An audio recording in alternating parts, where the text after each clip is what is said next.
টেলিভিশনের পর্দায় সিনেমাতে দেখি যেখানে তালিবানিরা এসে এখানে বন্দুক ঠেকিয়ে গুলি করে পয়েন্ট ব্ল্যাঙ্ক, এরকম একটা প্রায় ছবি আমরা দেখলাম আপনার এই ভাইরাল ভিডিওতে, যেখানে তৃণমূল কর্মী নাকি পিটিয়ে পিটিয়ে যাচ্ছে।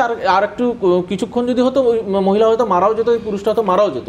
আজকে প্রশ্ন হচ্ছে কিভাবে এই আইনকে নিজের হাতে তুলে নেওয়া, এটার অনুপ্রেরণা কোথা থেকে আসছে? অনুপ্রেরণা হচ্ছে মুখ্যমন্ত্রী মমতা বন্দ্যোপাধ্যায়, রাজ্য সরকার বলবে উত্তরপ্রদেশ না। এখন ঘটনা হচ্ছে কয়েকদিন আগেই এই বুলডোজার স্ট্র্যাটেজি, এই বুলডোজার স্টাইল যখনই মার্কেটে নিয়ে চলে আসলো মুখ্যমন্ত্রী, তারপরেই দেখুন এই জিনিসটা কিন্তু চলে আসলো জেসিবি। এখন জেসিবি অনুপ্রাণিত হয়ে গেছে, ওনার তৃণমূল কর্মীরা এখন অনুপ্রাণিত। উনি বলছেন এবার আদালত, মুখ্যমন্ত্রী যখন করতে পারে তাহলে আমিও করতে পারবো। আমার প্রশ্ন হচ্ছে ওখানকার পুলিশ প্রশাসন যেভাবে অ্যারেস্টের যে ভিডিওটা আমরা দেখলাম আপনাদের ভিডিওতে, আমার একটা ভিডিও মনে পড়ছে, সেটা হচ্ছে শেখ শাহজাহান যেভাবে পশ্চিমবঙ্গের পুলিশ অ্যারেস্ট করে নিয়ে যাচ্ছিল, আজকে এই জেসিবিকে অ্যারেস্ট করে নিয়ে যাওয়ার যে ভিডিওটা, সেটা শুধু আপনারা দেখুন। এই জন্যই আমরা বারবার বলছি যে এই পুলিশ প্রশাসনের উপর আমরা ভরসা নেই।